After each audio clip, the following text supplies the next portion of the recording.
You're listening to Heritage Radio Network.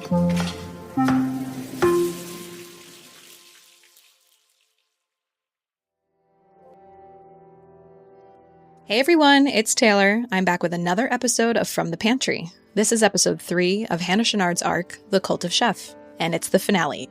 We have a lot to cover here, so Hannah's going to jump right in. Thanks, Taylor. Okay, everyone. Snuggle up with your blankie and tea. Get comfy because it's story time.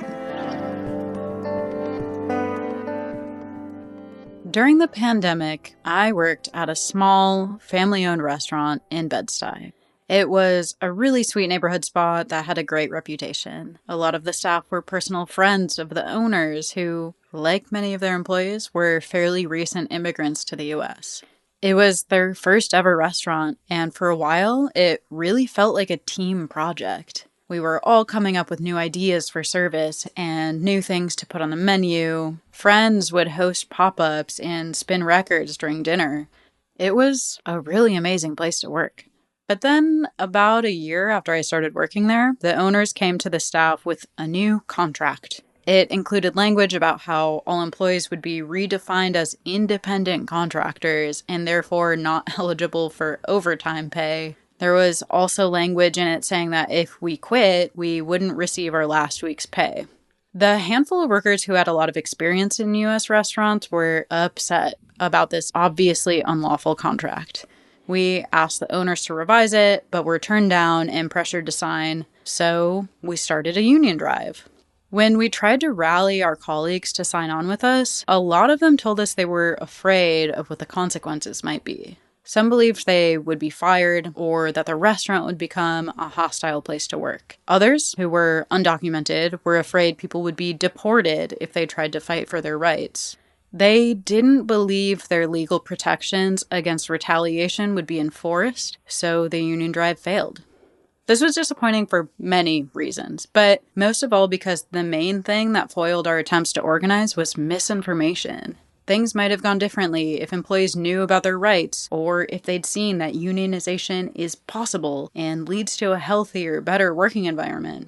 We need to be able to see a path to a better future before we can start walking down it.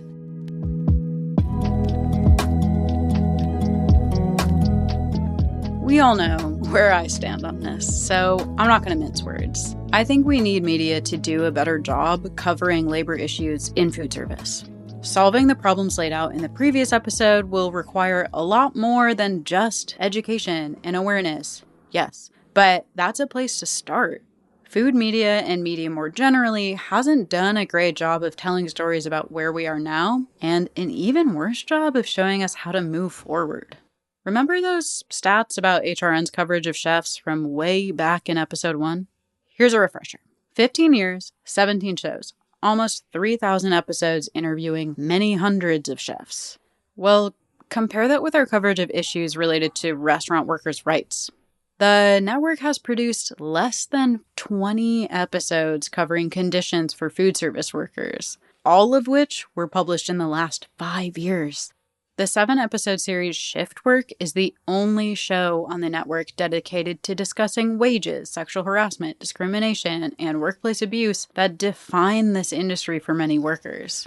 In their modest mid-pandemic pivot to service industry labor issues, HRN joined a number of media outlets taking a look at the subject. As millions took to the streets to protest racialized state violence and COVID-19 ravaged the world, people in and out of the industry started to really question how these, quote, essential workers were faring.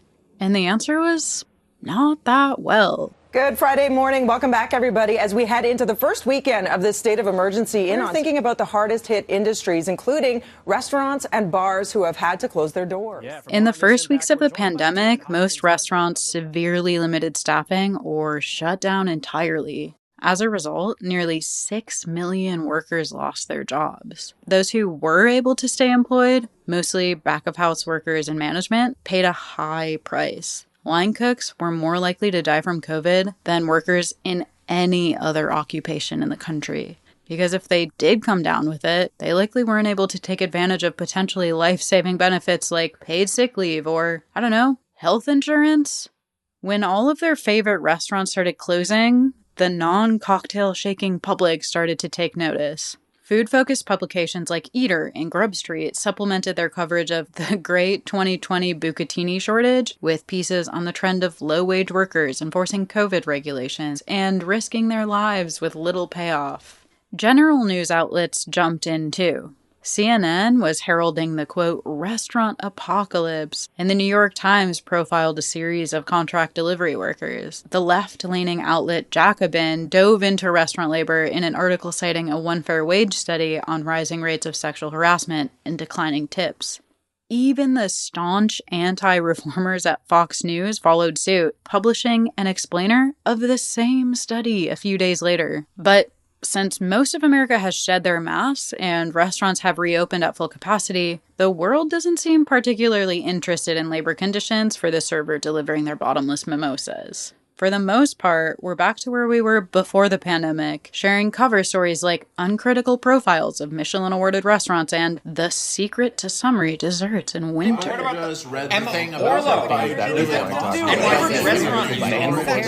Okay, I hear you. I know there's a chorus of people screaming at me right now about how some reporters are still writing about this. You're right. I admit it.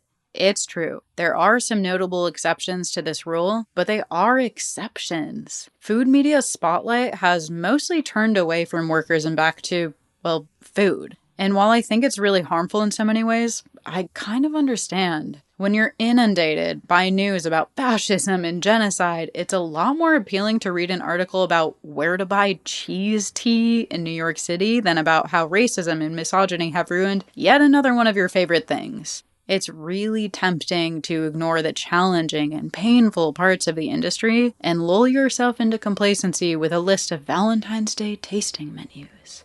In an era where media is driven by profit and clicks, it makes sense for publications to prioritize what they think people want to read. Food media's excessive focus on trends and celebrity chefs over politics is kind of just giving consumers what they're asking for. And the restaurant industry has taken note. I think that this industry, the restaurant industry in particular, I would say, has built this sort of ethos that really doesn't value the people. Like the food gets valued almost, the product gets valued over the people. One person trying to turn us back toward reality is Reem Assil. That was her in a 2021 interview for the HRN series Why Food. The award-winning chef and restaurant owner has made a name for herself as an activist in the Bay Area restaurant scene. We heard from Reem in episode 2 when she spoke about how systems of discrimination are also harmful for chefs. As a chef herself, she can empathize with the struggle. But she's also been a vocal critic of the popular veneration of chefs and their food to the detriment of workers.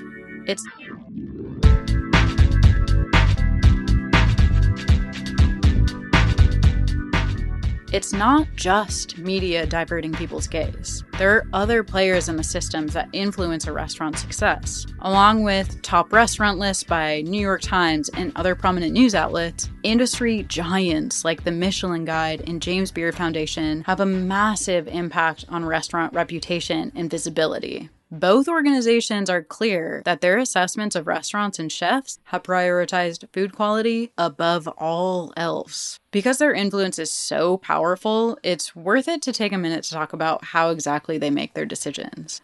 The Michelin Guide is extremely secretive about their inspection process, but they're explicit about their assessment criteria. The exhaustive list includes quality of products, mastery of flavor and technique, value for money, the personality of the chef and their cuisine, and consistency. There's no mention of workplace conditions or workers at all. What the hell? The James Beard Foundation, on the other hand, is going through a bit of a rebrand. After being hit with scandal after scandal in the last 2 decades, think the foodie version of Oscar So White, the organization implemented a new code of ethics. It allows them to disqualify chefs or restaurants that commit workplace abuses like wage theft, sexual harassment, or physical violence. Their assessment criteria now requires candidate behavior align with the foundation's values and that the candidate demonstrates a commitment to, quote, equity, transparency, respect, integrity, and community. But make no mistake, it's still all about the product at the end of the day.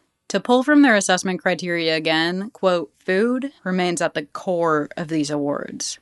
Even if the Beard Foundation system worked perfectly, which a New York Times investigation suggests it does not, it still wouldn't be challenging the basic premise of these types of awards. As it stands, the award is still based on the quality of the product. No one has to prove they treat workers well in order to qualify. When the Me Too movement led to the ouster of a number of famous chefs, musicians, and filmmakers, the whole point was that the problems were ubiquitous and rooted in systems of power. Our obsession with the product, whether it be films or music or food, allowed the issues to proliferate unchecked. We need to reconsider our priorities. As of now, restaurants aren't winning awards for how well they treat their workers. It usually doesn't factor into the evaluation at all. And sure, this might be because these organizations don't have the resources necessary to conduct thorough investigations and enforce the rules at every restaurant they work with. But it could also be because their corporate sponsors, like the Illinois branch of the National Restaurant Association, aren't especially interested in shaking things up. Reem sees her relationship with the award systems as evidence to the latter. When we hopped on a Zoom call early this year, she reflected on how her emerging activism marked the end of her industry accolades. Despite being highly decorated prior to speaking out, when she started asking for change, her phone line went quiet. I've never gotten a nomination again since I did that. People who benefit from the status quo are afraid of somebody like me. They want to give awards just for tokenism, but not give the power to actually influence how things are done. We can't say definitively that Reem was taken out of the running for awards because she was critical of those institutions. According to their award criteria, though, staying on the award-seeking treadmill requires food quality be prioritized above all else. Pouring all of your resources into sourcing and menu R&D likely comes at a cost to employee wages and benefits. If you're a chef that cares about both, like Reem, you're required to choose between pleasing the palates of judges and the welfare of your workers. You lose yourself in it, and therefore you lose the identity. You can't be a leader and a facilitator to your team that way. Even the best of us can get really separated from the reality on the ground, what's happening in our restaurants. So, where does that leave us? There are very few laws protecting workers, and they're poorly enforced. Media only occasionally covers labor issues, awards organizations don't really seem to care about workers, and chefs and restaurant owners don't seem motivated to improve the lives of people working for them. Things might look bleak, but in the face of all this, workers are taking things into their own hands, banding together to demand better working conditions. Here in New York, around 20 independent restaurants have successfully unionized, and even more are giving it their best shot. Food service titans are starting to feel the heat too. More than 500 Starbucks locations are unionized, and Chipotle began a union drive last year.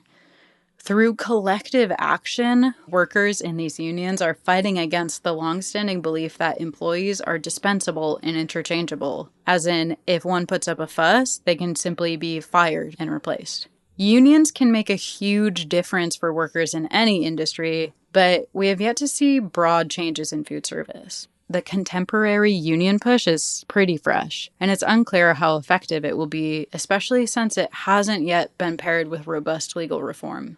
Stephanie Luce is a professor and chair of the Labor Studies Department at the City University of New York. In her research on labor movements, she's found that unions and legal protections don't really work on their own. They need each other to be effective. I would say it's about power. Can workers build enough power to force the employer to pay the higher wages or improve working conditions? The law can help with that. The law can be a tool that helps workers gain more power. Without the support of legislation, even workers with a strong union can be left flailing in the wind.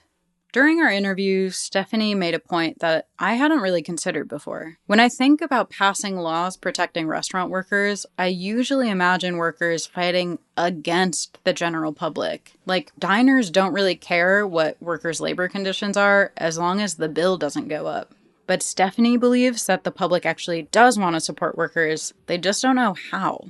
It made me think of a conversation I had with my friend's mom last year. They're from the Boston area, and she wanted to talk to me about a proposal on the Massachusetts state ballot. It turned out that proposal was a one fair wage initiative. If passed, it would require restaurants pay all workers minimum wage. On top of that, tips could be distributed among service staff and kitchen workers, a practice most states prohibit. In my eyes, laws like this are a win for all workers. Everyone gets paid more, and it helps the restaurant staff see themselves as part of the same team. When I told her this, though, she seemed confused. She'd heard almost exactly the opposite, that this would outlaw tipping, that employees would make less money, and that it was widely opposed by industry workers. And that's when I knew we were dealing with the reform movement's arch nemesis. The NRA.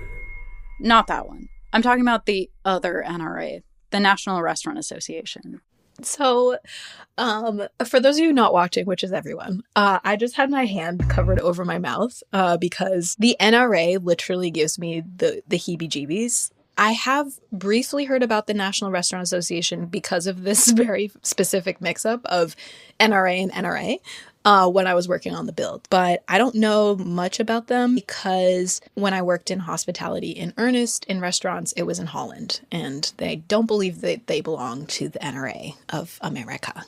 Okay, well, for listeners tuning in from Holland or just uninitiated Americans, the NRA is a food service lobbying group funded by the likes of Coca-Cola, Disney Resorts, Starbucks, and basically any fast food conglomerate you can think of.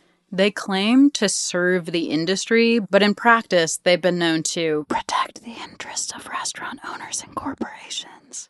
They fight against legislation that would raise worker wages and have introduced language for bills to weaken child labor protections.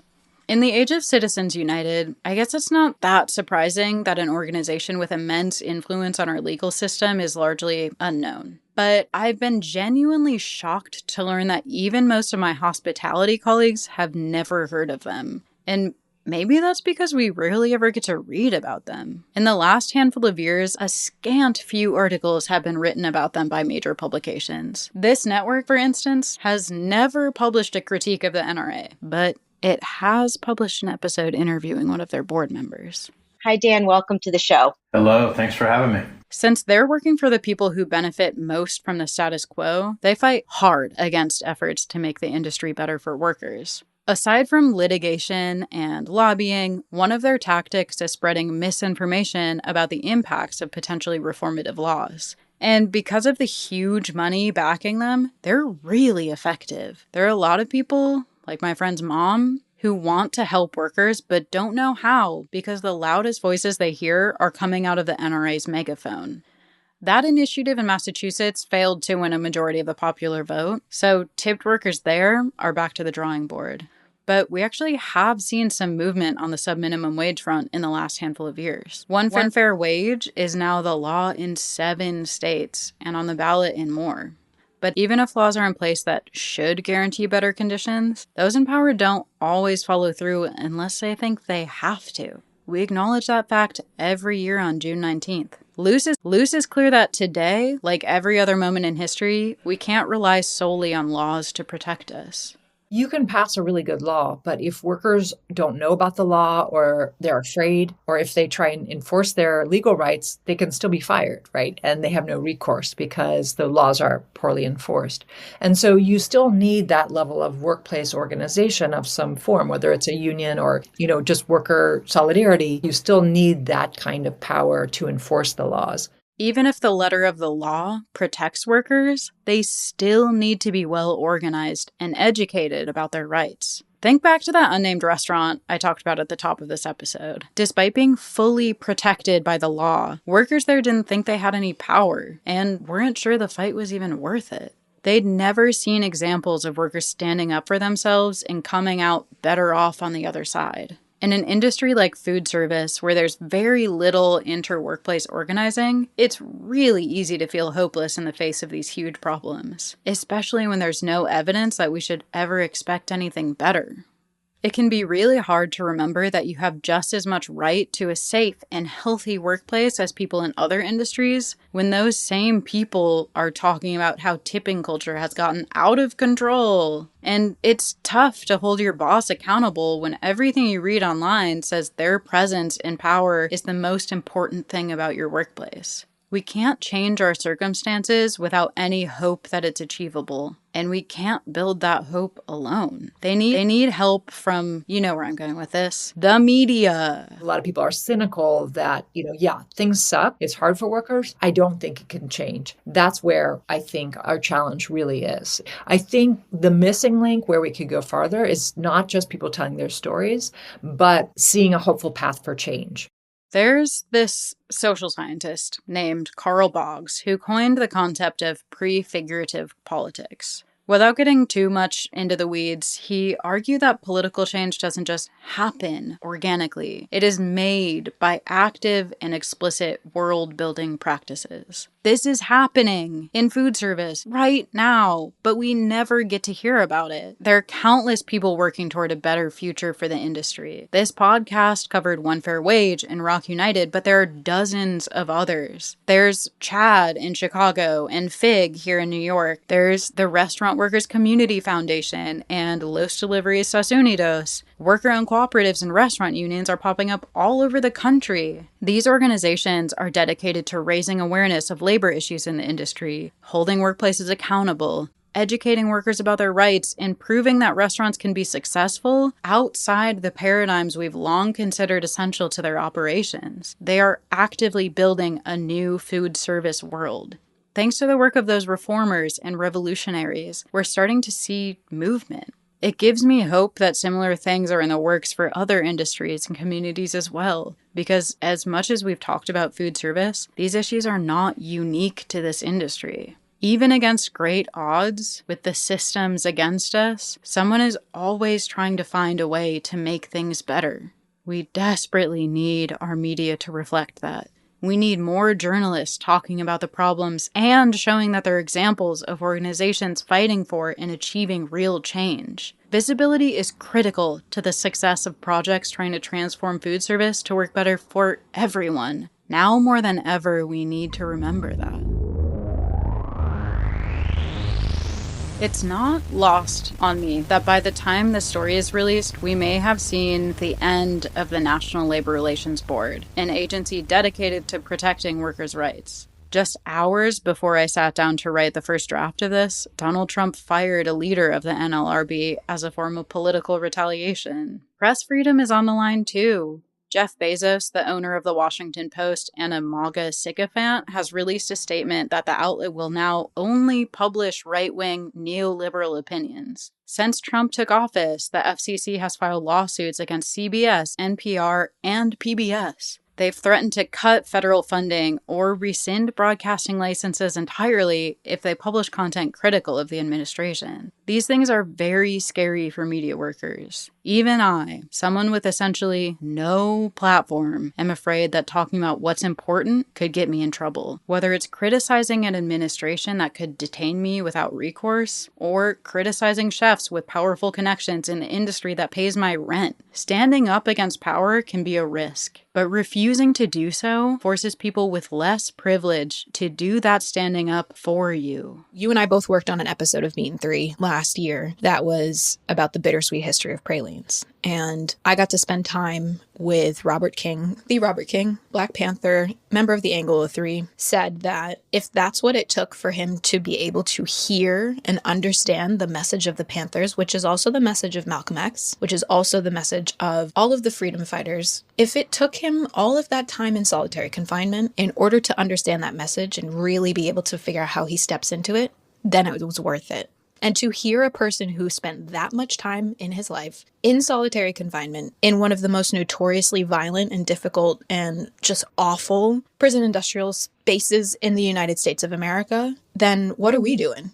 Working on that story as someone new to the world of media was really influential to me. I heard about and spoke to people who had been stripped of their basic rights, but still worked so hard to stand up for what they believed was right. It reminded me that, especially as a person with a mic, I'm not just an observer of the world. The things I say and do influence it too. The recent challenges to press protections are scary, but they should serve as a reminder that we're all on the same team. This is a moment when everyone has to make a decision about where they stand, and those of us in the media have a bigger responsibility than most to make that decision thoughtfully. Especially for those who have a real platform, words and ideas have the power to change things. Fascist administrations wouldn't focus so much on suppressing them if they didn't.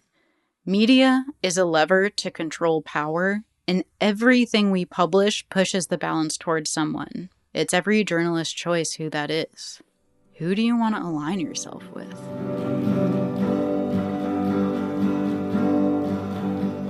We've covered a lot of ground in the last 3 episodes, but I want to leave it on an optimistic note. Stephanie Luce is someone who's dedicated her life to studying labor movements, their struggles and successes. So I trust her when she says she feels good about the future for food service workers. You know, the interest in organizing in food service is really exciting spot in the labor movement in the last, few years or decade. I think it provides a lot of inspiration of people saying, we aren't willing to accept this as the model that can't be changed. There's got to be an alternative. And it's a model that is exploitive of workers. It's exploitive of the environment. It's just an unsustainable work environment in so many ways. And the fact that young people in particular are willing to say we won't do it anymore is really encouraging. Even if it means they're going to face some losses, they're fighting a really uphill battle. But I'm convinced that other models are possible. And if anyone can do it, it's young people who have creative minds and dream big.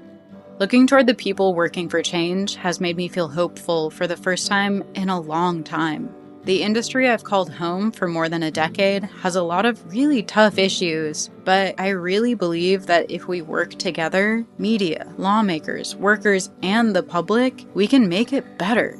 Other models are possible. We just have to be creative enough to dream of them and committed enough to fight for them together.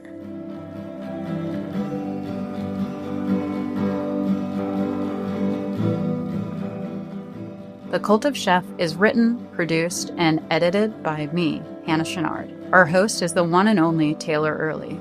Cover art for The Cult of Chef is designed by the incredible Michael Hampton. This episode features clips from the HRN series Why Food. For a link to the full episode, info on organizations working to reform food service, the NRA, One Fair Wage, and for links to the studies and articles cited here, check out our show notes.